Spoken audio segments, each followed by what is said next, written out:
Alright, my name is Terrence Cooper, but the people call me T. Coop. I'm from New Orleans, Louisiana, but I moved to Houston, Texas 15 years ago due to Hurricane Katrina. Because it's a healing process. I need to be healed from it at the same time. Also, I want to impact people too and let people know that that it's really time to tell it. If I couldn't wait no longer, I had people asking me, Coop, you need to tell your story. Coop, you need to tell your testimony. Coop, it's time to speak. Coop. That's all I've been hearing. And so now that we have all the stuff that's going on with gun violence and people are giving up on their dreams and people giving up on their careers and people giving up on their business and stuff like that, or even giving up on their education because of a stumbling block, or life happened, or this happened, or a situation happened. And so they see my documentary, they're like, oh, this guy been shot multiple times. This man moved around like it never happened. I mean, he's educated. He's moving around. He's doing this, doing that, and still moving despite the fact this man was shot 5, 6, 7, 8, whatever you want to call it, so many different times, and he's still moving. So if people see me walking around, that's a miracle, and I'm explaining and speaking about it, they're like, okay, so if he was shot multiple times, if he was down and out, and I'm depressed about something small about this, then what's stopping me?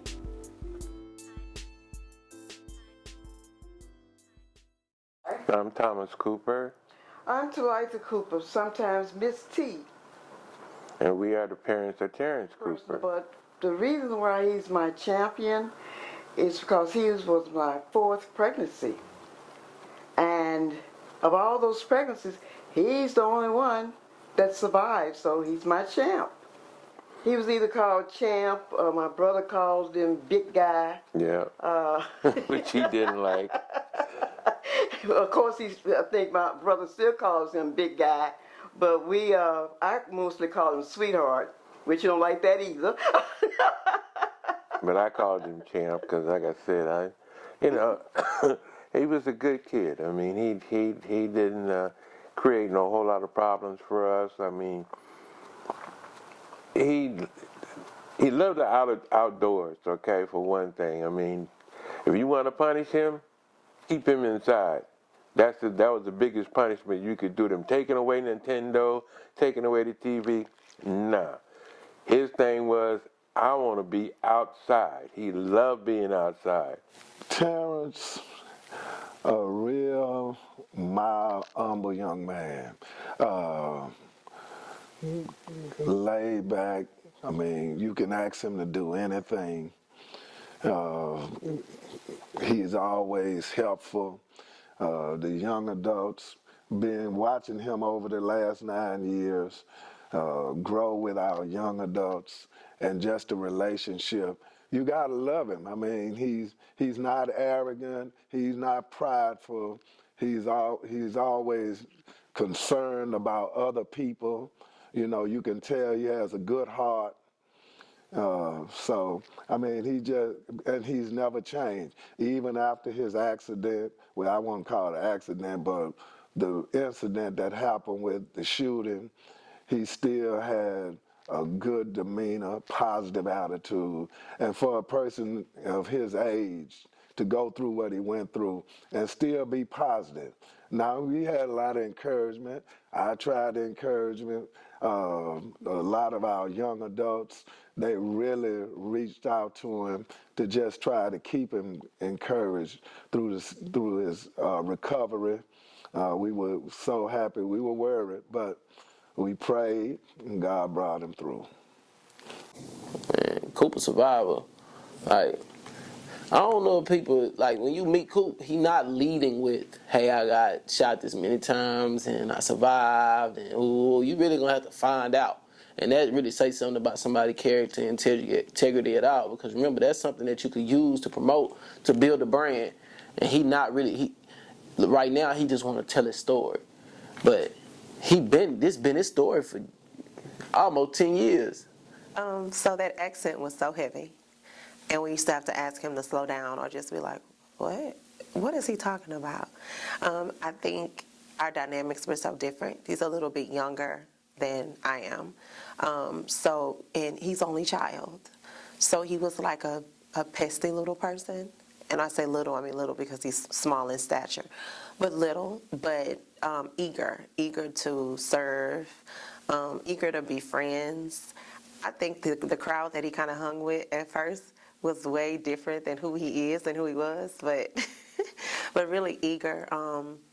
You can tell that his parents raised him to love God, so he fit right in with the church. But yeah, he was good. He was a good dude, even when he was younger.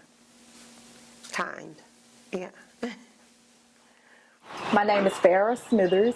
I work with Terrence Cooper for HHSC about 3 to 5 years maybe.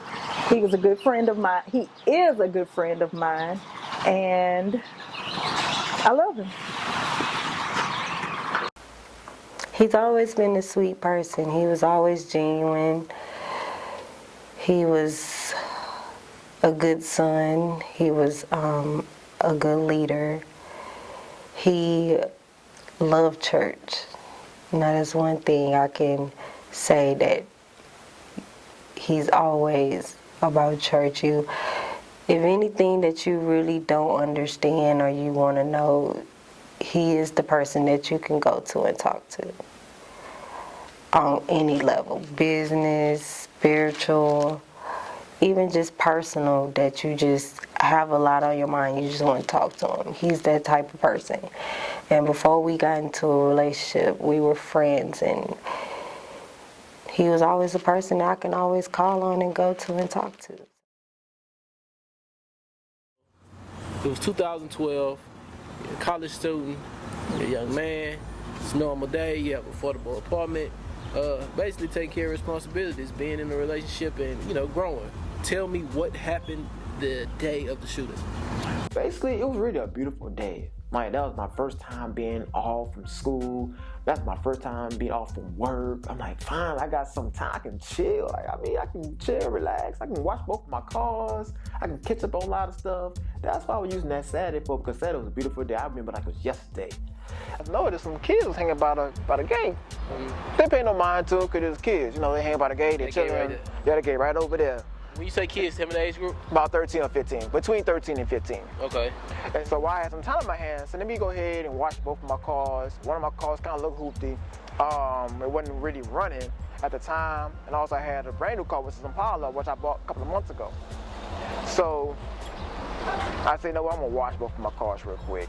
So I turned my Malibu on to see if it still works, still cut on, which it did. So I left the keys in the ignition while I unlocked my Impala, wipe side of the dashboard and stuff like that. So I'm sitting on the driver's seat. Wiping my dashboard, stuff like that. And here come the kids. One of them came out of nowhere and said, hey, you got the car? With a revolver pointing towards me like this. Those people that's familiar with guns only had 6 shots. So he put up on me with a revolver to get out the car. Now me, and people that know me, I'm very sarcastic. I'm looking at him like, really? Like, that's what I really said, really? You're like, man, I'm playing on me, got the car. With a gun like this. Man, close the door on him. Literally closed the door on him. And he got real mad, but keep in mind, he had 2 other partners with him on the right-hand side of me. Hopped in the Malibu. I said, okay. They took over the car. I already know they're gonna come back for the Impala. I went inside, but before I went inside, I got on the phone with my mom. I called mom, let her know that, hey, somebody just took my other car, took the Malibu. But I told her, I said, I have a feeling they're gonna come back from the Malibu. So she had a spare key to the Impala. The plan was for her to come get it and just take it away. Terrence called and said, Mom, I just been carjacked. They took the car his grandmother gave him. And he said, I'm all right. And I said, okay, call the police. And so I said, we'll be on our way. I go in the house, I'm grabbing my gun and I'm grabbing actually my phone again to call the police. And on our way, it dawned on me that the Malibu was not in good running condition, which I began to panic because I could see them coming back. I went back downstairs, and there he was, getting inside the Impala. I said, I do it. So he got it started, and then he drove towards the exit gate, and sometimes the exit kind of opens up a little slow. So next thing you know, he was sitting waiting for the exit gate to open. I got in front with my gun like this, just like that. So I had it like all kinds of different ways. He got scared. And he froze back like this, like, hold on. I heard him through the windshield. So I'm getting out. My bad, hold on, I'm getting out. So when he got out the car, that's when he shot me through the corner about 8, 9 different times. And next thing I was face first on the ground. And I'm just laying there fighting for my life. Just laying there, breathing very, very hard, trying to keep myself from not just, whatever it is, passing out or just or fainting or whatever the case may be. Of course, bullets just ricocheted throughout my body. The bullet was burning. And I was just laying there until somebody came above me and saw me laying there. And said, hey, you okay? I'm calling paramedics. And I said like a small prayer, said, God, just help me. That's all I said. And he asked me, man, you okay? I said, yes. I said, you stay with me. He got in the car and we was bringing him his key. Well, she tried to call him to let him know we was on our way. But he's very good at responding to when we call him. And we were not getting a call back from him. I was just really laying there for dead.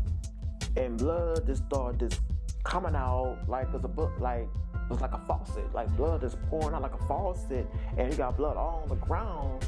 Looking like a blood bath. But how many times were you shot? Well, the doctors were saying between 6 or 9 times. Yeah, because they don't know what's interesting. Yeah, they said my body was covered with holes. Yeah. When I got to the hospital. And when we got to that apartment complex, all we saw was yellow tape all over the place and no sun. So we drove around to where his apartment was. And this young lady or a couple was up on the second floor and they said, is such and such a man your son? And we like, yeah, where is he? They said, well, they took him away in an ambulance. And we like, what? Oh, hell no. Sorry. But so you're not supposed to go under that yellow tape. Well, we went under that yellow tape to try to find out what happened with our son. And so we cornered a female policeman and she says, well, he's been taken to Ben Taub. He was shot multiple times. But what? Like, I was out. Like, and next thing you know, I wake up in ICU with tubes up my nose and 2 splits in my arm, two casts in my arm, neck braids, my wires shut. And I'm looking around like this, like, where in the world am I? Like, what just happened? Like, that's how I'm looking. Keep in mind, I can't talk. I can listen. I can barely touch you, but I can see you. So I'm just looking around like where am I? What happened?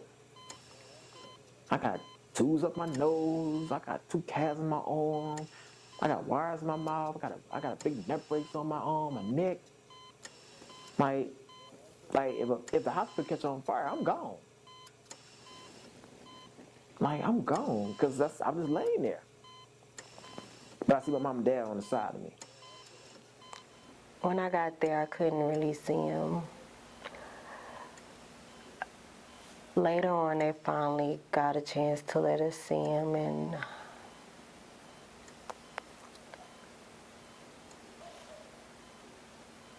when I seen him,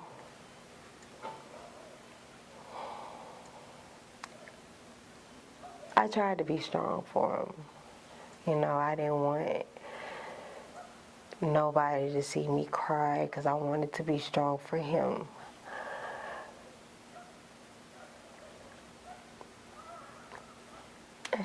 I'm sorry.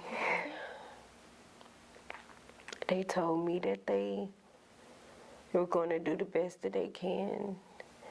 He had quite some bullets in him, and one of them was really close to his heart, I believe.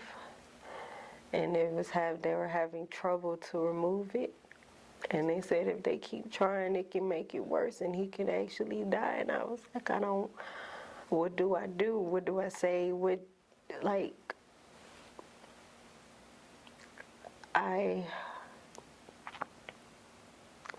I was so scared. I was like, I'm not ready. I can't deal with this. It's too much. I already had lost a uncle in the process, and then like him, and it was just too much. And I was like, I can't. And I ended up going to him and ended up talking to him, and I'm like, please, I can't. I really I don't want you to leave. I want you here. Just please don't leave me. Like, I need you. I didn't want him to leave. Because I was gone. I don't know, I went to a coma or what. But I know for a fact I was on life support. Then I didn't even know that. I'm like, yeah, he was on life support. I'm like, because you couldn't breathe on your own. Because where the bullet hit me. Bullet hit me on my left side, right side, my neck, my jaw. Had a big 2 scars on my face because I fell face first to the ground. When they brought him out of ICU, and I walked in there, and I saw all them tubes running out of him, his mouth all He was still in ICU. all sewn up and everything, and all he could do was look at me. I couldn't stay. I couldn't stay in there no more than 5 minutes. In other words, to stay there and try to get support, I just couldn't, because I'm like, my son laying there and he's all shot up, and I was like, Lord, I can't handle this. So I could only stay in that room where he was 5 minutes at a time, and I'd walk out, and I'd go out in the lobby, or I'd go sit in the waiting room and talk to people. I just could not stand there and see him like that. I just, no. I was hurt because he's a good kid. He's a young man now, but just to see, uh, because I watched him. Now I'm about to get emotional because that's part of me too. I watched him after all they had been through to get here from Katrina, and then to come here, and he was always trying to work to make himself better. And he would come to me and brag on, not brag, but just happy about his accomplishments, because I always try to keep him positive and encouraged. And so now he's getting ready to, things that seem like they're falling in place. Then all of a sudden, out of the blue, somebody comes and try to rob him. So I'm hurt for him because I have kids. My kids, and they're somewhere in the same age with Terrence. Some are older than him. So I was kind of hurt. I went to praying because then I'm looking at his parents. He's an only child, and I see how they care for their son. So I got to put myself in that position. I remember the hospital vividly. And I only went once because the other times that we went back, he would either be, sleeping because he had had a hard day with rehab, or that it was a couple times that the nurses was just like, no, like he needs to rest. His body has really been, through a lot. So he was awake and he was trying to talk. His mouth was wired shut. And he was, and we were like, boy, shut up. They had his arm in a cast and a sling. I don't know if he had hit the ground at a certain angle or whatever, but his face was scarred a bit. And I don't remember which arm, but his arm was, and they had it open because I guess the skin was trying to heal. So he was like, you could see his flesh. And, but he was in his right mind. He was saying like, my people. You could tell his facial expressions. And he wanted to talk, but we were like, child, you can't say nothing, so just chill out. But you could tell he was fighting. Like, I'm here, they ain't do it. And now that we had a talk off camera, he probably would have tried to get up and go and get the guys. So, but yeah, so when he came to church, it was just like amazing just to see where I first saw him in the bed, couldn't move, couldn't talk, but definitely still here in spirit, and mental was fine. That fighting spirit was fine, and to see him walk his little self up in church was just like, okay, God, so you still specializing in miracles, I see. So it was beautiful. It was overwhelmingly emotional and just beautiful. Just good to see him, resuming back to what we thought would be his regular life. And you said miracle. You look at his situation. Absolutely. Statistically, people who were shot the way that he was shot, in the matter of time that it takes for EMS to make it to the scene, don't make it. So, yeah, I mean, it was a miracle. He was left for dead, but God allowed him to still stay here. There has to be purpose. Has to be. So, absolutely, he's a miracle in my book. All right, so people with the wrong mindset are carrying these guns. And the reason why I said people with the wrong mindset because they're using it for a different reason. They're not using it to protect their homes. They're not using it to protect their families. They're not using, actually to protect the country. They're using it for what? Carjacking, killing, or robbing people, or even get your ass whooped. You want to get your gun, and you feel played because you feel played about it. You feel played because you got your ass whooped, and so now you want to grab a gun and kill a dude or kill a woman. Responsibility. If you're responsible, then you carry a gun. But everything should not have to be settled with a gun. You know what I'm saying? Because I gotta see you as a life. You breathing life. I see you as a father. You somebody's father. If you have kids, you're somebody's father, or you somebody's son. And so, for me, before I take a gun to you, I got to realize that when I take you out, I'm not just taking you out. I'm taking out your family. I'm taking me out now because now I'm out the equation because I'm going to jail. You see what I'm saying? And so our community lose twice. You see what I'm saying? I mean, when I bury young men in here from gang violence, they killing each other. You talking about turf? We don't have nothing. Why what we shooting each other over turf? You live in the apartments or in the project. You renting. That's not turf. You don't own nothing. But they have it in our mind. We got to get back to thinking about each other, about our future love. Man, the days are gone where we sleep with our windows up. You could leave your door unlocked and you don't have to worry about it. Those days are gone. But those were great days.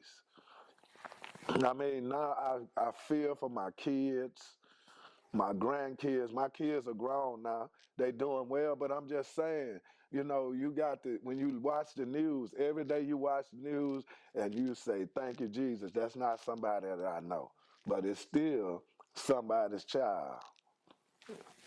It's terrible.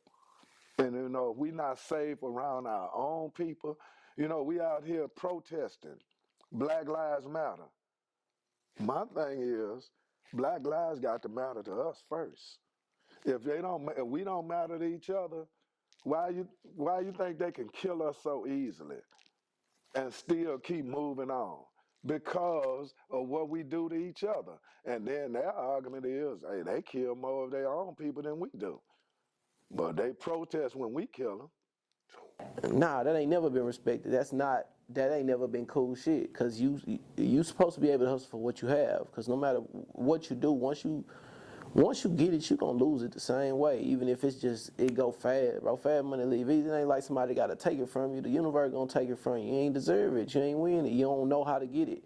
You'll go steal some money, go buy a car. The car end up getting stole, chopped up, whatever it is. It's just like. You don't deserve what you get after that. But that shit is just not cool shit anyway because you can't be honorable in doing that. And it's not like you hustled out of it. You can get it out of your strength, your spirit. Whatever you don't earn, you can't keep.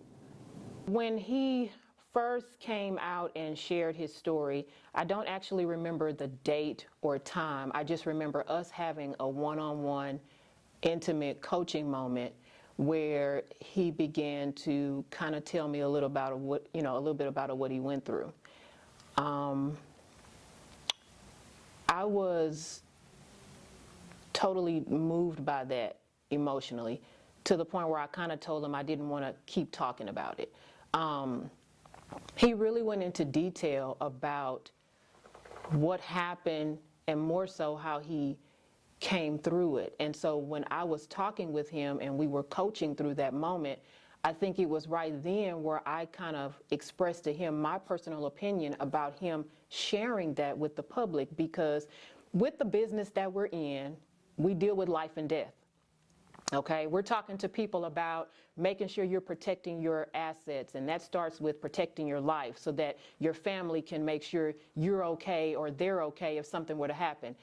The fact that he came through what he came through and during that time wasn't necessarily covered with any type of insurance or any protection and was able to come out of that, that was a big deal. And I just kind of recommended to him, hey, you need to put that out there, because when we go through things, it's not for us.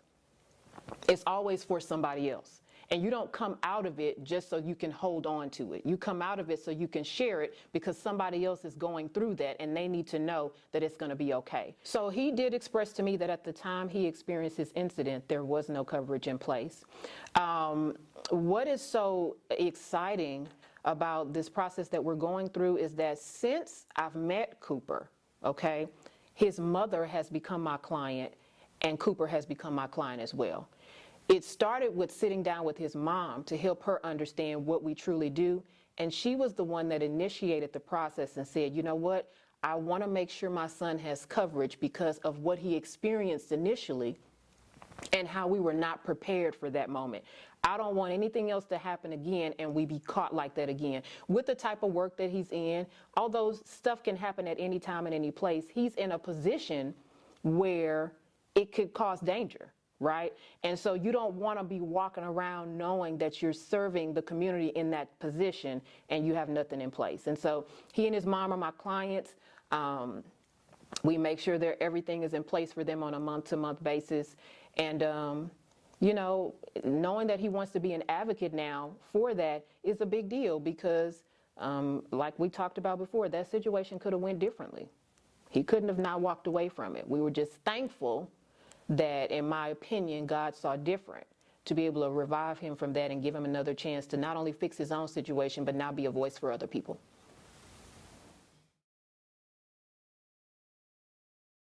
Well, Terrence, I'm just glad that everything turned out. It stung me to hear about it, but when I came to the hospital, that broke me down. That really, really broke me down because you one of the good guys. We've talked about personal issues, we've talked about work, and it was always a good conversation, a positive conversation. You've been through a lot, and I'm just glad to see you back on your feet, doing things that you've been destined to do. I thank God for you because, you're one of the good guys. And, I really feel bad that happened to you out of all people, and I wouldn't wish that on nobody, but it happened to you. somebody that I've grown to love, care about. We've worked together. We've had each other's backs, and we hadn't talked in some years. But when we came back into, communication via Facebook or whatever the case may be, I was just happy to see that Coop was back. I just was happy for you. I'm happy for you. And I'm glad you allowing me to have this moment with you, to share this moment with you. Yeah, I was one of the first people to hear about it as far as our group, our clique or whatever you want to call it. But, I'm just glad that you're back on your feet and you're doing what you are destined to do. And I just wish you well in life, in everything you do, because again, your work is not done here. You were spared for a reason, and I thank God for that. My man. I love you, Coop. I love you too. Well, pretty much it's been said that we're already proud of you. I want you to continue your endeavors, whatever your goals are, your dreams, because you can do it. I know you can.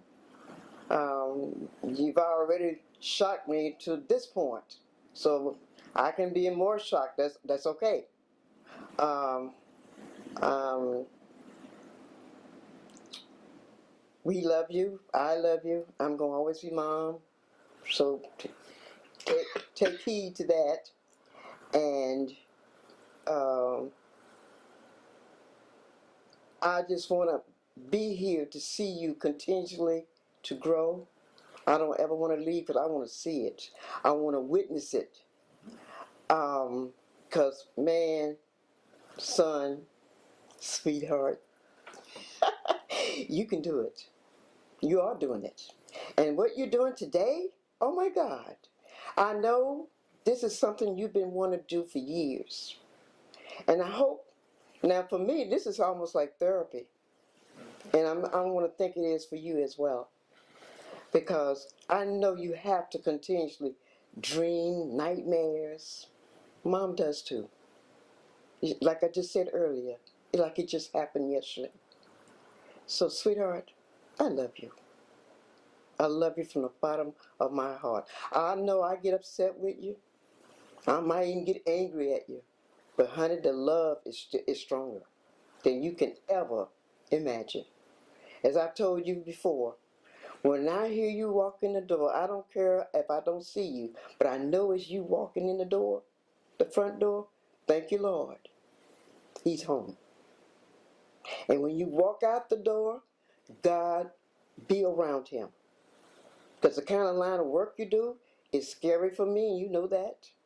But you got to work, and I understand that. And I pray that you will get something better for your award in getting your degrees. But honey, you awesome. You are. You're my son. Champ.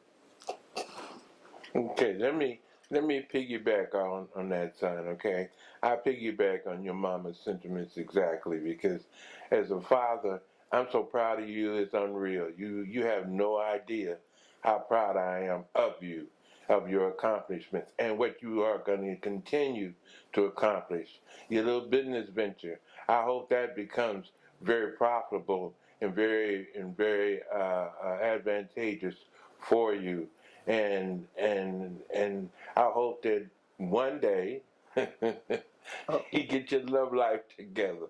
One day, one day. I ain't gonna say right now because hey, I understand that you're trying to accomplish a lot of things. And son, again, to piggyback on what your mama just said, I love you to death. I wouldn't have it any other way. I'm glad God has brought you back and has spared you to this day, okay, son, you and I, we don't talk a lot, okay, which is our fault. I ain't gonna say it's your fault, my fault. We just don't talk a lot. But when we do talk, okay? Uh, we haven't had a lot of terrible differences, but what differences we had has brought us closer together, okay? And I just want to say that I'm very proud, and I hope that you have all the success in this world, and you keep your faith in God and continue to in your endeavors.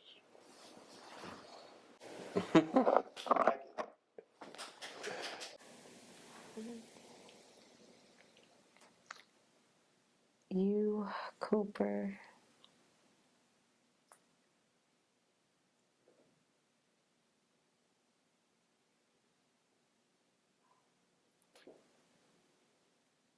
you always had your own agenda, your own mind, your own way of doing things. Everything had to be a certain way. But the one thing that I can say about you, when you're motivated on something, you're not going to give up. You're not going to stop doing it. You're just going to keep going. And everything that you talked about doing, you've really been doing it. And I'm proud of you. Even the fact that you are standing here in front of me, it was hard, really hard.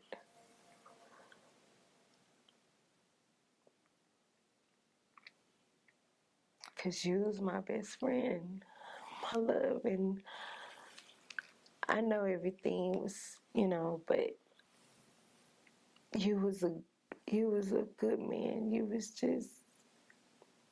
You always lived life to the fullest. And to this day, the quotes that you always say, that you ask people, are you living our existence, still follow me to this day. And when you asked me this before, I told you I was existing because you wasn't a part. You was fighting for your life. And my world wasn't exist. It was just existing if you wasn't in it. But you're here. And when you came home, my world started living again. And it still live again because you're still here.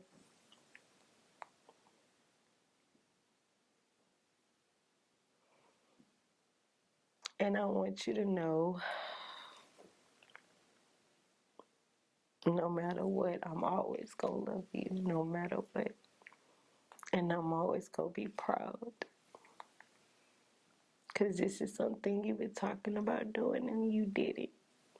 Even when people talked down and doubted, you still showed them.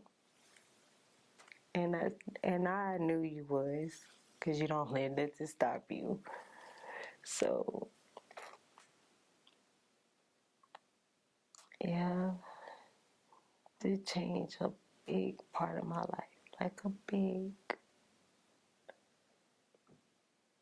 But as long as you happy, I'm happy. That's,